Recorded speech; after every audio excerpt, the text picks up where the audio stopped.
How did a small town boy from Austria become one of the most famous people on earth? Dream. I was poor because I didn't have anything. I had no money, I had no things, we had no TV, we had no refrigerator, we had nothing as kids. But I was rich because I had a dream. I had a dream of becoming the greatest bodybuilder, and I had a dream to use bodybuilding as a means to get into films. I don't like being too comfortable. Once you get used to it, it's hard to give up. I rather stay hungry. Am I more hungry to be Mr. Olympia?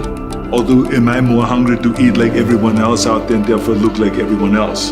You know, to me, I was more hungry to win Mr. Olympia, and I was more hungry and more interested, more excited about the fact of becoming a champion and being ripped on stage and being cut and winning the trophy and all those kind of things, because I knew that if I would just, you know, have a temporary joy here and eat and cheat, I'm most likely not gonna make it.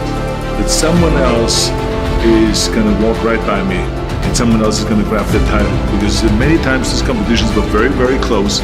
And I remember especially in 1980 where it was just 2 points, and you know, any mistake could have cost me the title. So this is not a mistake that I want to make. I want to be responsible, that I do everything that I can to be a winner.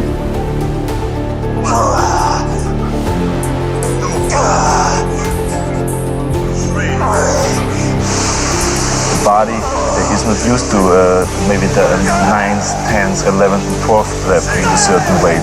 So that makes the body grow then. Going through this pain barrier, experiencing pain in your muscles and aching, and just can go on and go on and go on. And this last 2 or 3 or 4 repetitions, that's what makes actually the muscle then grow. And that divides them, one from a champion and one from not being a champion. If you can go through this pain barrier, you make it to be a champion. If you can't go through, forget it.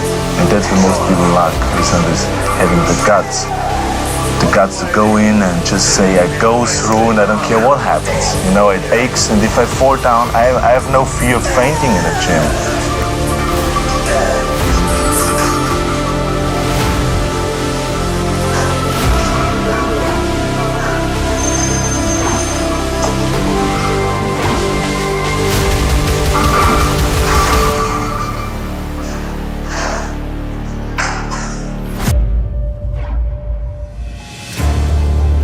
Every legacy is different.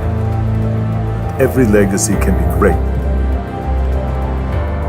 My dream was to leave a mark in bodybuilding, become a champion who would always be remembered.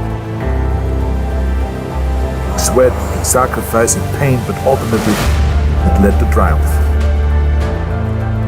The most important thing is that you have a vision, that you have a goal. To have that vision that I want to be the greatest bodybuilder of all time, you have to have a goal. Now, it doesn't have to be that specific goal, but it has to have some goal. This is why I always recommend to people, sit down, take your time, and start thinking about, why do you want to work out? And then it can't be as crazy as it is. It could be, you know, I want to impress girls. If that's your goal, so be it, but it motivates you. It could be that you're emulating a certain, bodybuilder. Have those pictures put all over the wall like I did when I was a kid. So that every day when I go to sleep, every day when I wake up, I look at those pictures and they motivate me. You need that motivation, and then therefore you have this kind of imprint in front of you all the time, and you know exactly what you're chasing.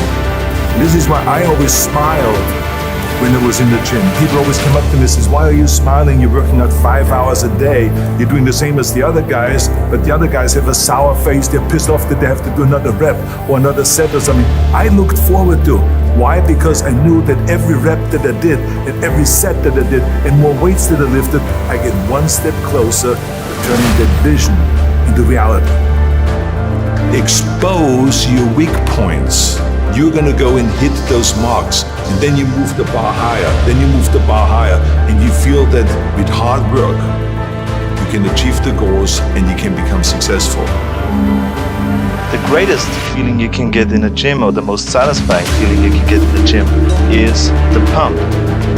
Let's say you train your biceps, blood is rushing into your muscles, and that's what we call the pump. Your muscles get a really tight feeling, like your skin is going to explode any minute. It's really tight. It's like somebody blowing air into your muscle. It just blows up, and it feels different.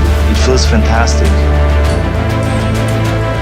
I worked on it. I started visualizing myself very clearly as a lean athlete, because that's the only way I could lose that weight and all of a sudden get interested in running more, because up until that point I ran like 3 miles after training or before training or whatever, but now all of a sudden it was 5 miles, 6 miles, 7 miles, 8 miles in order to lose the weight, and I did everything with high reps, and I was watching my diet, what I eat and all those kind of things. And the day before, with Bob Rafus, he says, let's step on the scale.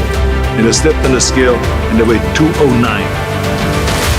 So it just shows you what is possible if you visualize exactly what you want to look like. So it can go one way, which is that you can lose weight and get trim and get slim and everything, get the abs out, or you go the other way and you gain weight because you see yourself big and you see yourself as a winner of a Mr. Olympia or something like that.